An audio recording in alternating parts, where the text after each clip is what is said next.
Deus colocou uma palavra no meu coração que eu fiquei relutando com Deus. Falei, ai Jesus, de novo não. De novo não. E Deus colocou algo no meu coração que me chocou. É um texto da Bíblia que todo mundo já conhece. Mas eu falei, Deus, então, já que o Senhor me deu esse texto, o Senhor vai me levar fundo no significado disso. E eu tenho conversado com Deus essa semana, esses dias, e ainda estou no processo de conversar com Deus sobre essa mensagem, e Deus trabalhando em mim, e eu quero compartilhar com você. E tanto que eu estou escrevendo uma aula para a escola de ministério sobre essa mensagem, a presença de Deus. Eu queria que você prestasse muita atenção no que nós vamos conversar hoje. Nós vamos falar sobre a presença de Deus, o que é isso para Deus? O que é a presença de Deus? Você consegue responder essa pergunta? O que é a presença de Deus? Eu quero conversar com vocês. Eu não sou aquele pastor que fala sozinho, eu gosto de uma interação. O que é a presença de Deus para você? Me responda. Obediência. Eu vou repetindo o que vocês falaram. O que é obediência a Deus? O que é a presença de Deus para você? Como você descreve a presença de Deus? Intimidade. Quem falou? Não entendi. Paz interior. O que é a presença? Se uma pessoa chegar para você, uma pessoa que não é crente, e falar, o que é a presença de Deus? O que você responde? O que você responde, Cris? Plenitude. O que você responde para uma pessoa para você tentar explicar? Sheila, se alguém pergunta para você, o que é a presença de Deus? O que você fala?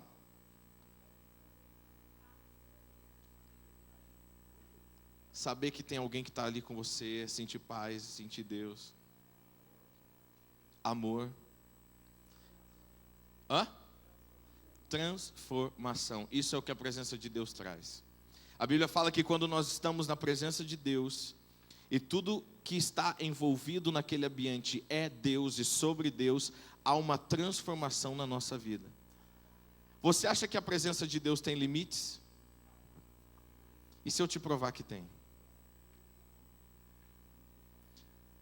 Não para a presença de Deus, mas para nós. A presença de Deus é algo que a gente não consegue medir. Mas nós temos limite para experimentarmos a presença de Deus. Claro, pastor, nós somos limitados. Não digo nesse aspecto. Eu digo, você tem um limite, você tem algo que foi imposto por Deus para que você possa experimentar a presença de Deus na sua plenitude. Não é assim a Deus dará. Eu quero que você abra sua Bíblia comigo em 2 Samuel 6.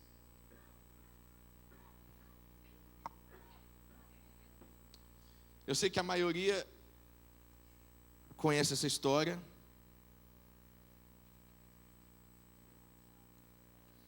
E eu quero que a gente converse sobre essa história um pouco. 2 Samuel capítulo 6, eu vou ler na minha versão, talvez seja um pouco diferente, mas é igual, a minha é NVI.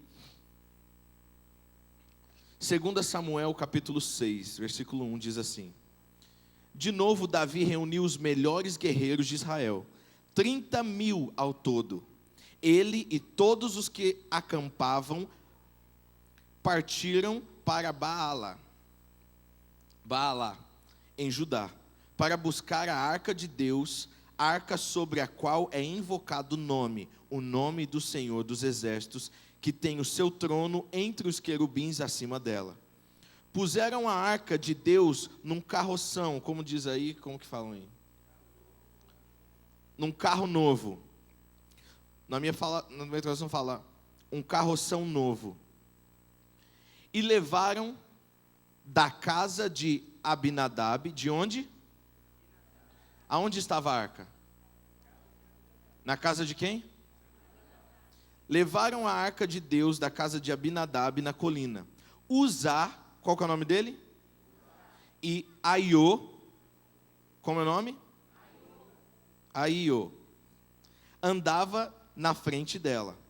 Davi e todos os israelitas iam cantando e dançando perante o Senhor, ao som de todo tipo de instrumento de pinho, harpas, liras, tambores, chocalhos, símbolos. Deve ter sido uma festa esse negócio. Um barulho, a presença de Deus ali, levando a arca do Senhor. Versículo 6. Quando chegaram à eira de Nacon, Uzá, como é o nome dele? Que era filho de quem? E a arca ficou na casa de quem? Estou entendendo nada que você está falando. Uzá era filho de quem? Abinadab. E a arca ficou na casa de quem? Eu até escrevi esse nome aqui em letra maiúscula, porque eu também é difícil decorar assim. Abinadab. Uzá esticou o braço e segurou a arca de Deus, porque os bois haviam tropeçado. A ira do Senhor acendeu-se contra Uzá por seu ato de irreverência. Por isso Deus o feriu e ele morreu ali mesmo, ao lado da arca de Deus. Versículo 8. Davi ficou contrariado, porque o Senhor, em sua ira, havia fulminado Uzá. Até hoje, aquele lugar é chamado Pérez Uzá, que significa destruição de Uzá. Versículo 9. Naquele dia, Davi teve medo do Senhor e se perguntou: como vou conseguir levar a arca do Senhor? Versículo 10. Por isso ele desistiu de levar a arca do Senhor para a cidade de Davi. Em vez disso, levou para a casa de Obed-edom, de Gate. A arca do Senhor ficou na casa dele, de Obed-edom, por 3 meses, e o Senhor o abençoou e toda a sua família. Amém. Qual é a nossa pergunta sobre esse texto? Eu falando com ele, eu falei: Deus, tem alguma coisa errada aí, ao meu ponto de vista.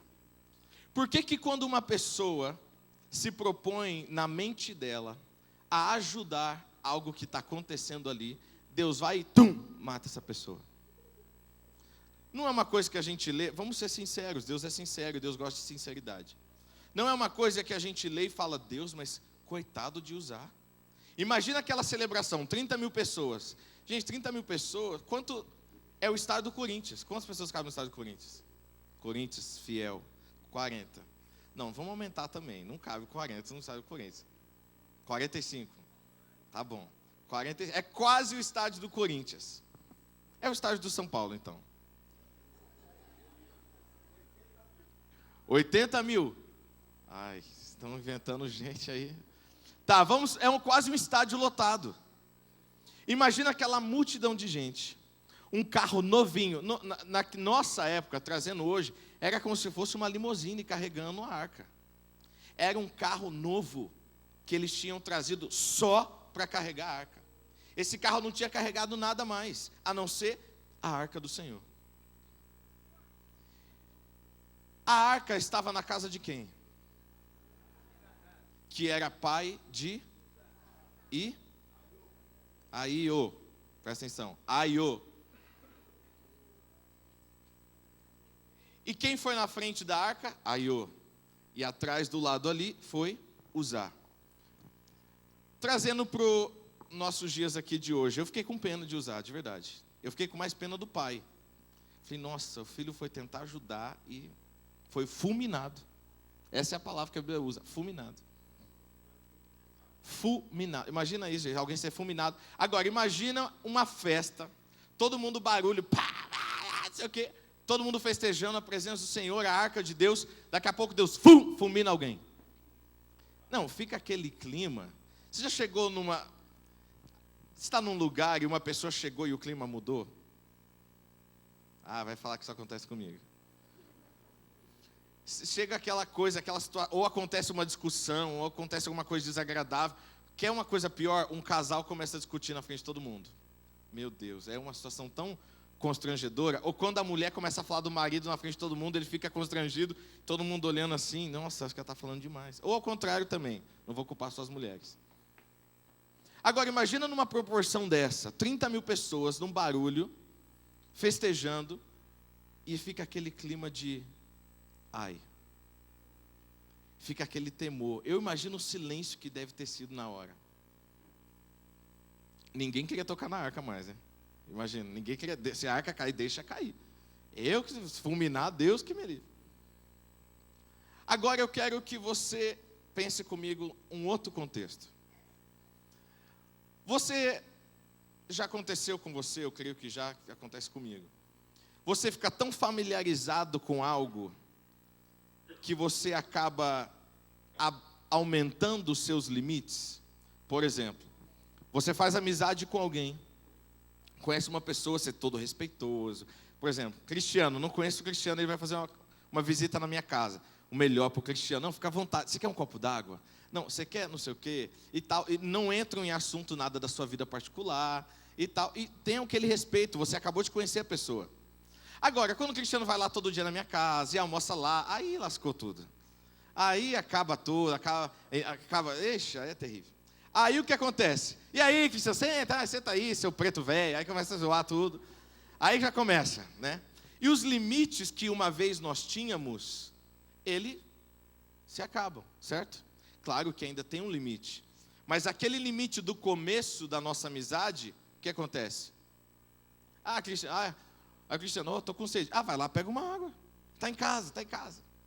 Não é assim? E acontece pior dentro da casa. Você, seu pai, sua mãe, sua esposa, aí o negócio ferve. Me dá licença que eu estou passando. Quando namora é uma educação, né? Eu estou assim, nessa fase da educação. E vai, abre a porta, você quer o quê? Não, tudo bem, e tal, não sei o quê. Na verdade, eu já estou naquela fase, Bianca, não dá. Não, agora não dá. E tal, entendeu? Eu estou nessa fase assim alinhando para o casamento, mas enfim, amém, glória a Deus. Aí o que acontece? Você começa a namorar uma pessoa e aí ela vai para dentro da sua casa, vocês começam a viver no mesmo lugar. Então a intimidade, ela acontece. E com a intimidade, o espírito de familiaridade também vem. Então você não vai falar com a sua esposa, minha princesa, devia, né? Minha princesa, minha rainha, meu príncipe encantado, né? Que veio num cavalo branco. O cavalo capotou e deu nisso, né? Mas aí, o que acontece? A intimidade vai. Você não sei o quê. Você está gorda. Você não sei o quê. E começa aquele... Então, os limites que tinham antes, acaba não tendo mais. A mesma coisa acontece na presença de Deus. Deus dá uma ordem. E essa ordem de Deus não muda. Deus deu uma ordem para ele, Davi, e para todos que estavam lá. Vocês só devem carregar. Isso desde lá do começo da palavra de Deus. A arca, só os sacerdotes, e aonde? Nos lombos. Gente, a arca não era pesada não. Deus não queria matar ninguém não. Tá? Eu estava lendo um estudo sobre a arca não era aquele negócio que, nossa, coitado, tinha que ser aqueles 4 Hulk para carregar. Não é nada disso. A arca não era absurdamente pesada que não dá para carregar. Dá para carregar. Mas o respeito com a arca, o limite do respeito com a arca, não tinha mudado. A arca ficou aonde? Na casa de Uzá. Ele criou uma familiaridade com a arca, porque já estava dentro da casa dele. Então, para ele, a arca não era algo tão distante mais. Era algo que estava ali, era o cotidiano. A arca ficou dentro. Imagina a arca ficar dentro da sua casa. Não, a arca simbolizava a presença de Deus. A arca vem para dentro da sua casa. Como que você trataria a arca? Naquela época, vamos pensar naquela época, não é agora, vou colocar uma arca na porta da minha casa. Não. Como que você trataria naquela época a arca? Com respeito. Vamos, gente, cadê? Bom dia. Zelo. Agora, Silvio, se a arca ficasse 2, 3, 4 meses na sua casa, menos zelo. 6 meses, um ano. Parece que o zelo vai... Carro novo. Pronto. Você compra um carro novo, mesmo que ele não seja zero, mas é novo para você. Não, o respeito, você não pode fazer, não deixa cair nada. Ninguém come dentro desse carro. É assim? Eu estou vendo as mulheres fazendo assim, os homens não estão fazendo nada. Ninguém come nesse carro. Agora passa um tempo com o carro. Você roinha e sopra ali no carro. Já fica uma nojenta, tem latinha para tudo que é lado, tem papel. Não é assim? Aquilo que vai se tornando familiar para nós, nós perdemos a honra. E eu vou te provar também isso na palavra de Deus. Jesus, quando ele voltou para a cidade dele, o que ele falou? Vai aí, Gilson. Quando Jesus voltou para a cidade dele, a Bíblia fala que ele não pôde fazer milagres naquele lugar. Aí o que Jesus fez? Eu vou ter que ir para outro lugar. E Jesus foi para as outras cidades vizinhas, fazendo milagres, pessoas sendo curadas, transformadas, salvas, libertas e tal. E dentro da cidade de Jesus, dentro da casa dele, não aconteceu. Por quê? O profeta não tem honra na sua casa. Deus leva a honra muito sério. Com Deus não se brinca de honrar e desonrar. Pastor, eu não desonro a Deus, Deus que me livre. Você sabe o que significa a palavra desonra? A gente acha que quando a gente fala, você está desonrando a pessoa, é como você está xingando, você está falando mal. Mas se você for estudar na palavra de Deus, essa palavra desonra, no original, um dos significados dela, sabe o que é? Tratar como comum. Quando nós tratamos algo ou alguém como comum, para Deus nós já estamos desonrando aquilo. Se eu estou no ministério, vamos pôr no louvor, um exemplo, e eu não honro as pessoas do louvor, o ministério deles não são liberados. É igual aconteceu com Jesus. Eles não honraram Jesus, e o chamado de Jesus, não que Jesus não tinha, claro que tinha dons, talentos e tudo mais, mas ele não consegue liberar aquilo que Deus colocou dentro dele, porque não há uma cultura de honra em volta dele. A honra libera o melhor das pessoas, sabia? A honra sua com a sua esposa, a honra sua com o seu esposo, com o seu amigo, com o ministro, com alguém, com as pessoas ao seu redor, libera o melhor dessa pessoa. E libera o melhor seu também. Quando você trata as pessoas como comum, você acaba desonrando as pessoas. Você pode ver, a pessoa vai ficando, sem graça. A pessoa já não tem mais graça. Aquilo vai se tornando tão comum que você já... Tem hora que você fala, eu quero dar um tempo, deixa eu sair daqui. Não é? Tem gente que até te enjoa. Você fica tão familiarizado, tão junto, já perdeu até o respeito, já fala, já xinga e tal, que tem hora que você quer distância um pouco. Enjoa. Esse mesmo princípio de honra é com a presença de Deus. Se nós não honramos a presença de Deus, olha o que acontece. Uzá, na mente dele, ele falou, não, mas a arca já estava na minha casa, deixa comigo. A arca cair, estou protegendo. Na mente de Uzá, sabe o que Uzá significa? A palavra Uzá, o nome, significa força. Eu anotei algo que eu quero falar para você. Pelo fato da gente ser forte, a gente acha que a gente consegue. Pelo fato da gente achar que a gente consegue, a gente acha que a gente pode. Nem tudo que você consegue, você pode. Nem tudo que você quer fazer, ou que você é capaz para fazer, você pode. Uzá, ele podia sim, ele tinha força, ele podia segurar a arca, sozinho. Mas não era porque ele poderia, ou achava que poderia, que realmente ele poderia, estava liberado para fazer isso. Eu creio que nesse ano nós vamos experimentar a presença de Deus tão fortes nesses cultos. Tão fortes, mas tão fortes, mas tão fortes. Eu sei que aqui também aconteceu a mesma coisa. Na Bacabal, todos os cultos eram uma presença de Deus. Mas uma presença de Deus, um mover de Deus, era um quebrantamento tão grande, que a gente não conseguia nem acabar o culto às 9, perdão, pastor. Porque era um quebrantamento tão grande, o Espírito Santo fluía e a gente deixava. Só que isso não pode se tornar comum para nós, demais, ao ponto da gente tratar como comum. Como você tem tratado a presença de Deus? Talvez você seja um crente domingueiro, só vem nos domingos. E você já se acostumou a vir nos domingos. E isso já se tornou normal para você. Só que para Deus, já pode ter se tornado uma desonra. E você nem sabe. Quando nós tratamos as coisas de Deus como comuns demais, a presença de Deus não tem mais aquele valor para nós. Ai, pastor, eu quero a presença de Deus. Tá bom, você entra e tá. Ah, tá bom. Aí no outro dia, e aquilo se tornou comum para você, para Deus você já está desonrando aquilo. E a sua vida espiritual vai para o ralo, mesmo você tendo uma vida de experimento na presença de Deus constante. Está entendendo? E o Espírito Santo tem me confrontado com isso. Agora, a Bíblia fala que a casa foi parar onde depois? Na casa de? Sabe o que significa Obed-edom? Servo. Esse é o significado do nome de Obed-edom, servo. Sabe o que Obed-edom fazia? Ele era levita e porteiro.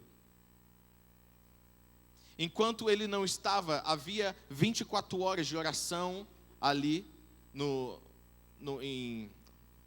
templo, 24 horas ininterruptas de oração, adoração, adoração, adoração. E quando Obed-edom não estava no turno dele, ele era porteiro da casa de Deus. O zelo que tinha no coração de Obed-edom pelas coisas de Deus era num nível muito alto. Como ele enxergava a presença de Deus era um nível diferente. Por isso que quando a presença de Deus foi para dentro da casa dele por 3 meses, a Bíblia fala que Deus o abençoou em tudo. A honra libera o melhor de Deus para nós. Quando nós começamos a tratar as coisas de Deus, nosso ministério, vir à igreja, a presença de Deus como comum, nós ficamos no mesmo ciclo e não saímos dele. Deus está nos levando a uma cultura de honra nesse ano de 2016. Deus está nos alertando que Ele quer manifestar a presença dEle em todos os cultos, reuniões, ensaios, todos os lugares aqui nessa igreja, durante esse ano. Mas se nós não tivermos a honra da presença de Deus, e se o zelo, como o Silvio falou, for diminuindo, sabe Deus o que pode acontecer comigo e com você. O pastor tem profetizado nesse ano, que vai ser o melhor ano da nossa vida espiritual, e eu recebo isso para a minha vida em nome de Jesus. Só que só vai ser o melhor ano da sua vida espiritual, se o seu nível de honra só aumentar. Está entendendo?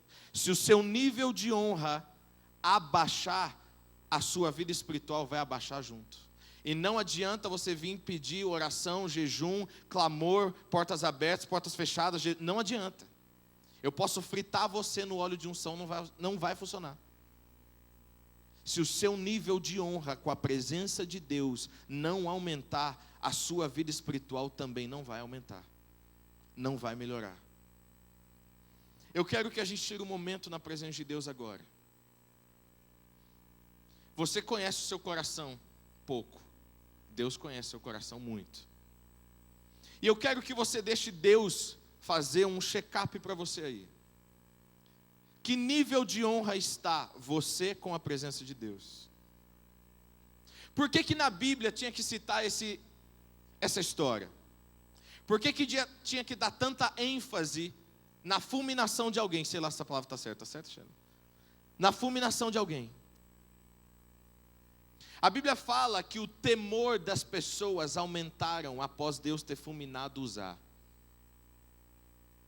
Davi, ele tinha um alvo: eu vou levar a arca de volta para a casa de Davi, para Jerusalém. Só que depois do acontecimento, Davi ficou o quê? Contrariado. Eu não vou dar mais um passo. Tem coisas que acontecem na vida para a gente acordar. Uzá foi um sinal de Deus, dizendo: ei, por mais familiar e por mais que eu esteja perto de vocês todos os dias, a honra de vocês não pode diminuir com a minha presença. Por mais que eu me mova no meio de vocês todos os dias, toda vez que você orar, toda vez que você me buscar, eu vou me mover porque eu quero me mover. A sua honra não pode diminuir. Não é porque você é forte que os limites seus mudaram. Não é porque eu posso conseguir, ou porque eu posso falar, ou que eu posso cantar, que eu posso tocar, que eu posso servir, que eu posso fazer algo de bom para as pessoas, que o meu limite de honra tem que ser rebaixado. O limite, a gente fala, limite. A gente pensa que a gente está cercado e preso num lugar, não é? Quando alguém fala, você está limitado, então você vê que parece que você não pode se mover do lugar. Que a pessoa está limitada, não pode sair daí. E a gente vê muitas vezes a palavra limitação como uma prisão, não é? Não é verdade? Quando alguém fala, você está limitado a ficar aí. Você está limitado a tal lugar. A gente se acha que a gente ficou preso naquele lugar. Só que para Deus limitação não é isso. Limitação para Deus é proteção. Deus nos limita para nos proteger. E a limitação, eu anotei até uma frase que o Espírito Santo ministrou ao meu coração. Limites não são prisões, mas sim um caminho seguro que te leva até onde você tem que chegar. Para Deus isso é que é limite.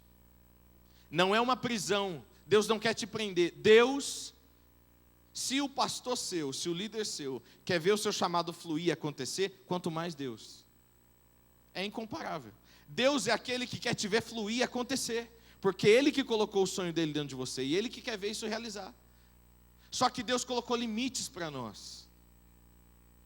E esses limites não nos prendem. Esses limites liberam o melhor de Deus para nós, em nós. Eu tive que repensar muita coisa também na minha vida, do jeito que eu penso que ministério é. Porque eu entendi que cada vez que eu pegar no microfone, ou que eu falar de Deus para uma pessoa na rua, ou que eu dobrar o meu joelho no meu quarto, é um momento de honra. É um momento valioso. Isso não pode se tornar para mim uma desonra. Isso não pode se tornar para mim comum demais. Porque quando isso se tornar comum demais, sabe o que vai acontecer? Isso vai me desgastar. Por isso que pessoas têm se desgastado no ministério, porque se tornou comum. Agora imagina, a Bíblia fala que os anjos estão 24 horas sem parar, a não ser a eternidade antes, e vai continuar a eternidade para depois, falando que Ele é santo, santo, santo, santo, santo é o Senhor Deus Todo-Poderoso. Gente, a caída de Lúcifer foi ele achar que aquilo era comum demais para ele.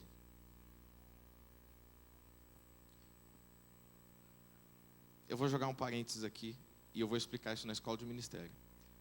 Nenhum lugar na Bíblia mostra que Lúcifer era o ministro de louvor do céu. A Bíblia fala que Lúcifer foi criado no seu corpo com pedras e instrumentos. As pedras refletiam uma glória que não era dele. E o instrumento exalava som que não era ele que soprava.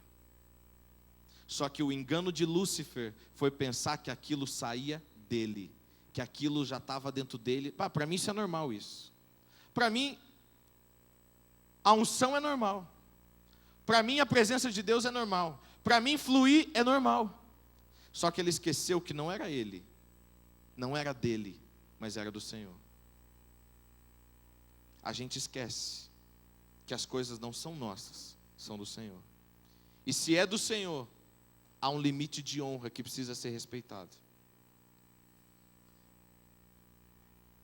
Eu não sei a questão sua com Deus. Talvez eu possa estar pregando, você, pastor, meu nível de honra está top, estou por cima, não preciso ouvir isso. Amém. Me ensina. Porque eu falei, Deus, eu não posso desonrar a tua presença. A cada momento na tua presença é único.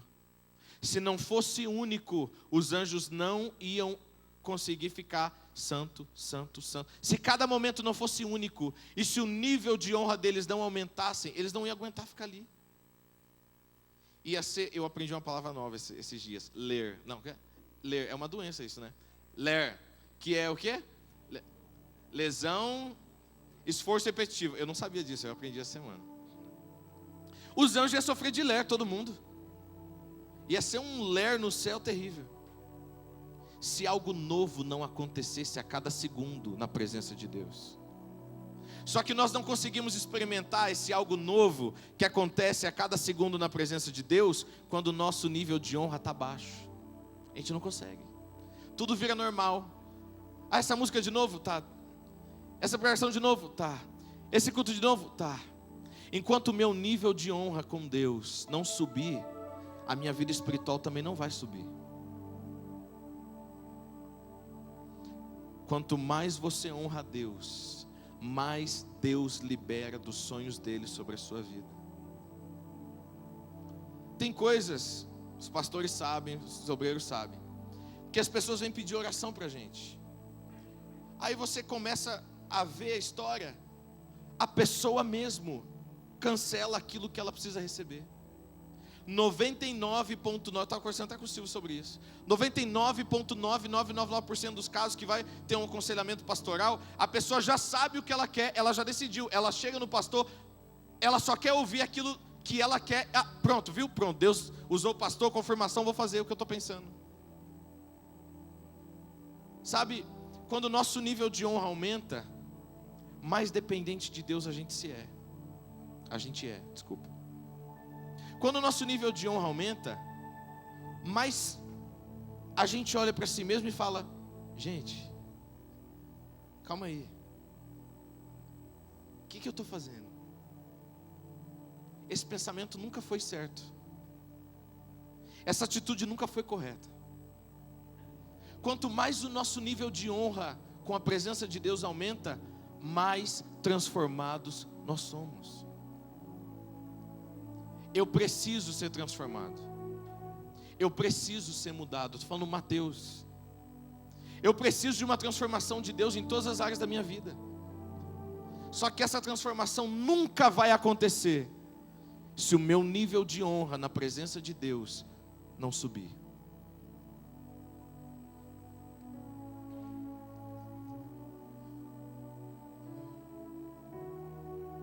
Espírito Santo, eu falei aquilo que o Senhor me mandou.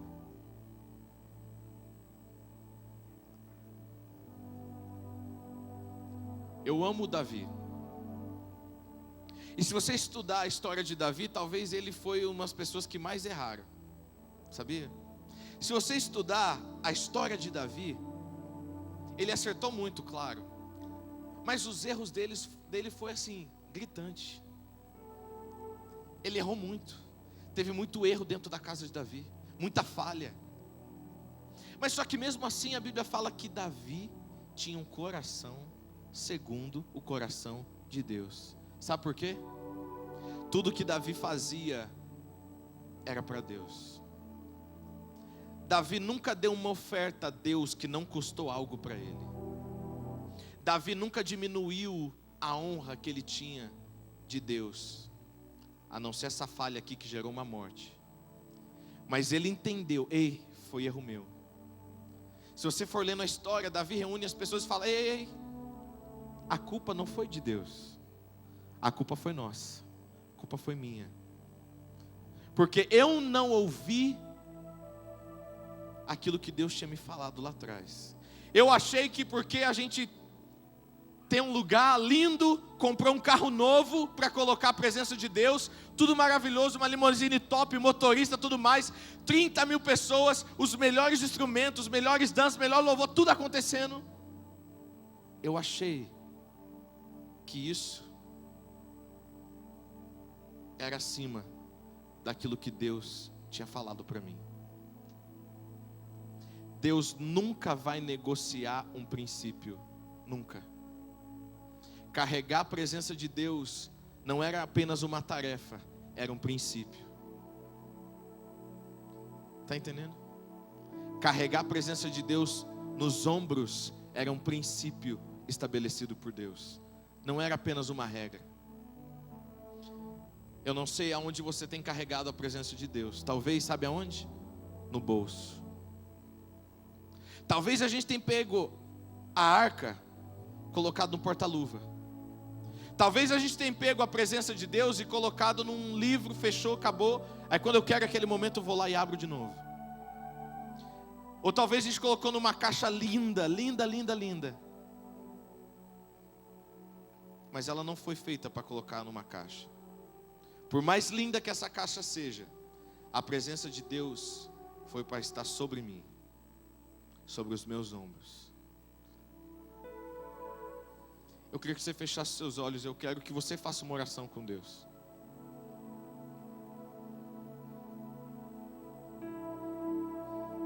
Aonde você tem carregado a presença de Deus?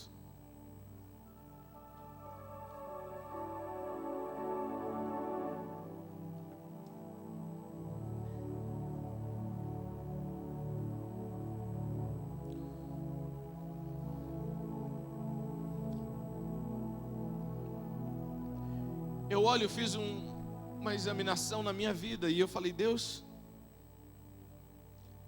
talvez nesse ano de 2015 eu tenha carregado a sua presença na minha mala.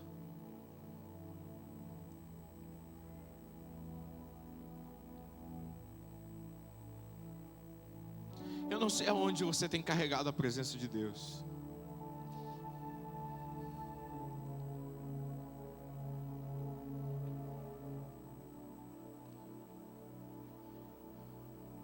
A nossa vida só é nutrida pela presença de Deus.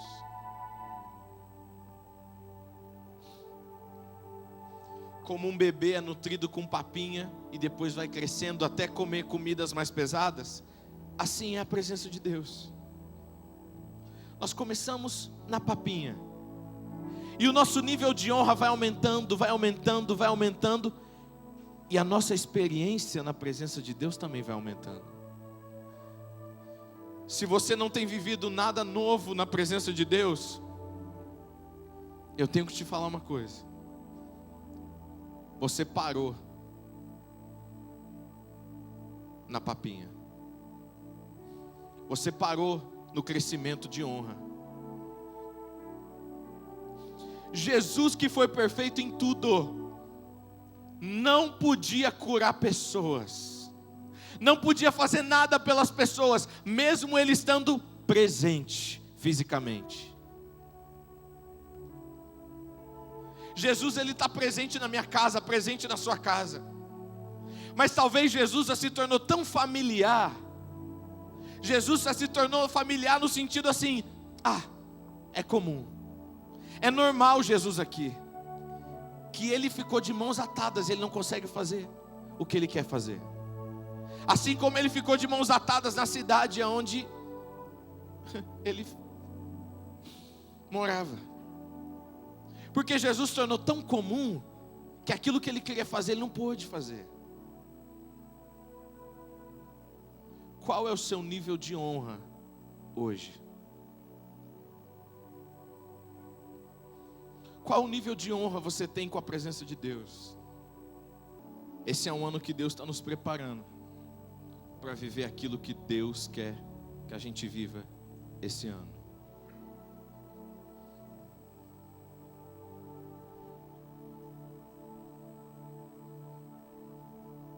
Deus não vai liberar algo que a gente não honre.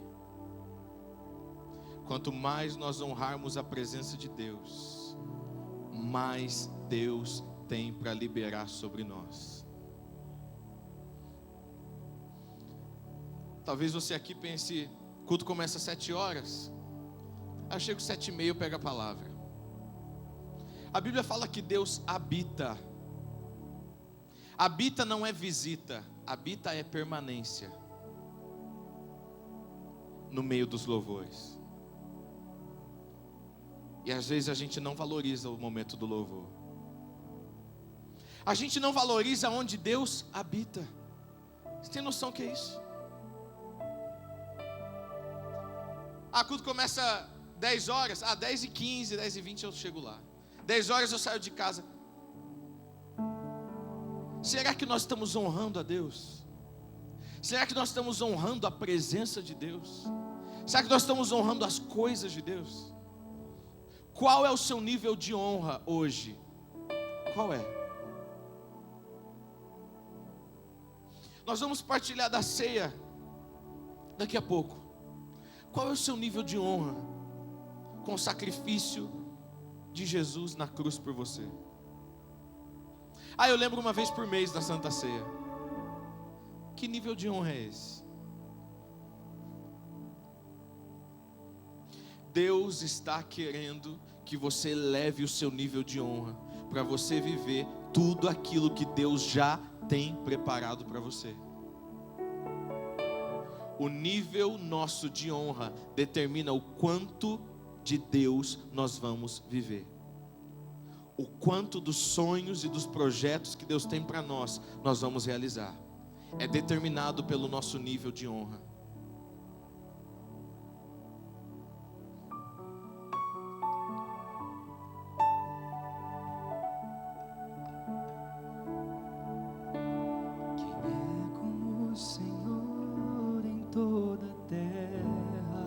Quem é como o Senhor em toda a terra? Não existe.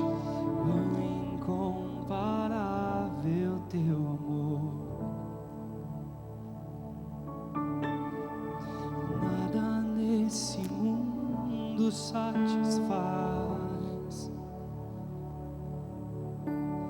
Tudo que eu preciso está em ti.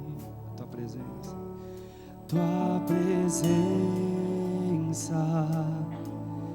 é o céu para mim.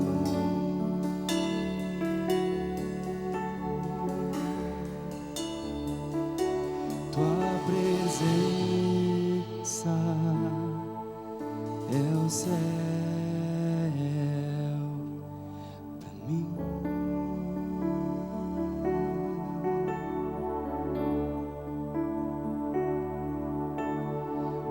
Tesouro do meu coração,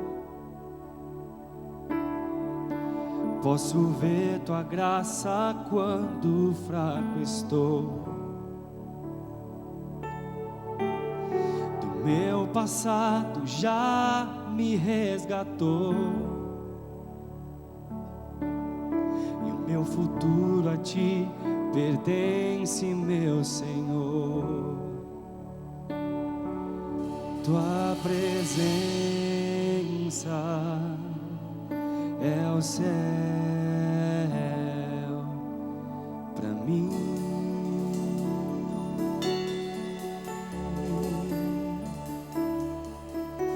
Tua presença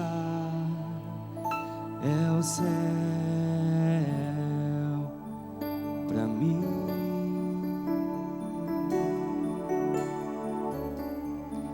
Tua presença, tua presença é o céu para mim. Só tua presença, tua presença é o céu para mim.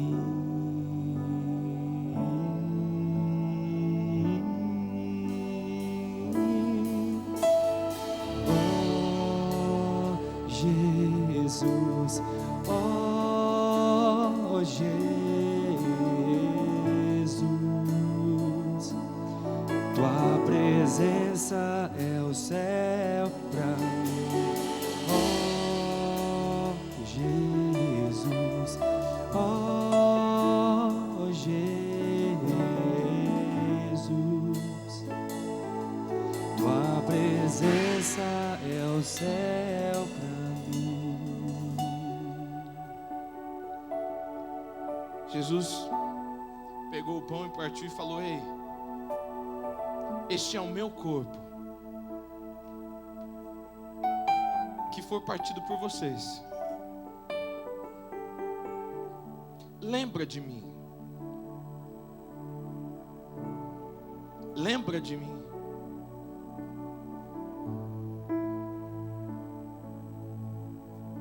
Quanto nós temos lembrado de Jesus?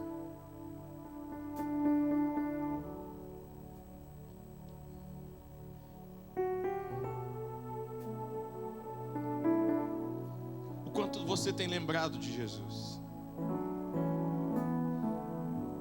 Lembra-se de mim, o Senhor diz. Nós vamos consagrar agora o pão e o cálice.